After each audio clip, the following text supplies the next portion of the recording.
Hi friend, তো আমি মন্দিরা চলে আসলাম তোমাদের সঙ্গে ছোট্ট একটা ভিডিও নিয়ে। তো দেখো, আজকে কাজ থেকে বাড়ি ফেরার পথে দেখলাম ভালোই রোদের জোর আছে। তো এই রোদে যদি একটু টক খাওয়া যায় বেশ ভালোই হয়। তো আসার পথে আমি আম নিয়ে আসলাম।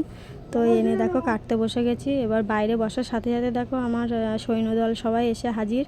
আর পুচকিটা তো খুব বিরক্ত করছিল, ওর পেছনে সবাই লাগছিল, ও লাস্টে কান্নাও করেছে। তো এইভাবে দুষ্টুমি করতে করতে, ওর সঙ্গে গল্প করতে করতে সবাই একসাথে মজা করছিলাম। করতে করতে আমটা কাটা প্রায় কমপ্লিট। কিন্তু আম তো কাটছি, কিন্তু আমের কোনো মশলা ছিল না আমার কাছে। তো যেহেতু আমার পাশের বাড়ি ম্যাডাম সবসময় টক মাখা করে, তো তার কাছে বললাম যে আমার মশলা লাগবে। তো সে বললো এসো, এসে নিয়ে যাও। তো তার কাছে যাব আমি মশলাটা আনতে। তো তার মধ্যে দেখো আমার আম কাটা কমপ্লিট। তো ম্যাডামের কাছে গেলাম, বললাম যে ম্যাডাম মশলাটা দাও। তো ম্যাডাম কাজ করছিল, বলছে একটু পরে দিচ্ছি। তারপর একটু পরেই আমাকে মশলাটা দিল। তো আমি আম মাখাতে আবার বসে গেছি। এবার আম মাখাতে মাখাতে সবাইকে বলছি যে আম তো মাখাচ্ছি, সবাই তো আম খাবে, কিন্তু আমের রিয়াকশানটা দিতে হবে। তো সবাই বললো মোটামুটি যে হ্যাঁ ঠিক আছে, আমি রিয়াকশান দেবো। তো মোটামুটি আমার আম মাখা কমপ্লিট। তো প্রথমেই যে দেখো খাচ্ছে, রিয়াকশানটা দেখো, ওর তো টকই লাগেনি, চোখগুলো কেমন করছে।